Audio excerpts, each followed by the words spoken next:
આરાફાતના દિવસે રસૂલે ખુદા સલ્લલ્લાહુ અલૈહિ વઆલિહિ વસલ્લમની તસ્બીહ પડવાની તાકીદ કરવામાં આવી છે અને જે આ મુજબ છે: અલ્લાહુમ્મા સલ્લિ અલા મુહમ્મદ વ આલિ મુહમ્મદ. શરૂ કરું છું અલ્લાહના નામથી જે રહમાન અને રહીમ છે.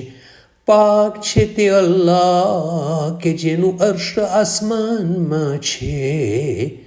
પાક છે તે અલ્લાહ કે જેનો હુકમ ધરતી ઉપર છે. પાક છે તે અલ્લાહ કે જેનો ચુકાદો કબરોમાં લાગુ છે. પાક છે તે અલ્લાહ કે જેનો રસ્તો દરિયામાં પણ છે.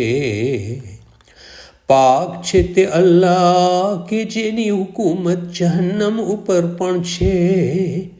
પાક છે તે અલ્લાહ કે જેની રહમત જન્નતમાં પણ છે.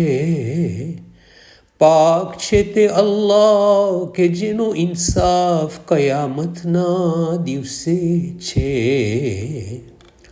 પાક છે તે અલ્લાહ જેણે આસમાનને ઊંચું કર્યું.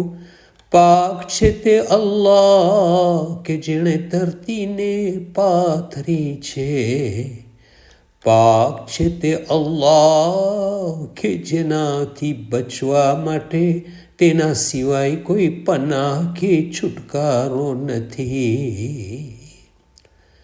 ત્યાર પછી 100 વખત તસ્બિહાતે અરબા પઢવું: સુબહાનલ્લાહિ વલ્હમ્દુલિલ્લાહિ વલા ઇલાહા ઇલ્લલ્લાહુ વલ્લાહુ અકબર. અલ્લાહ પાક છે અને તમામ વખાણ અલ્લાહને માટે છે અને અલ્લાહ સિવાય કોઈ માબૂદ નથી અને અલ્લાહ સૌથી મોટો છે. અલ્લાહુમ્મા સલ્લિ અલા મુહમ્મદ વ આલિ મુહમ્મદ વઅજ્જિલ ફરજહુમ.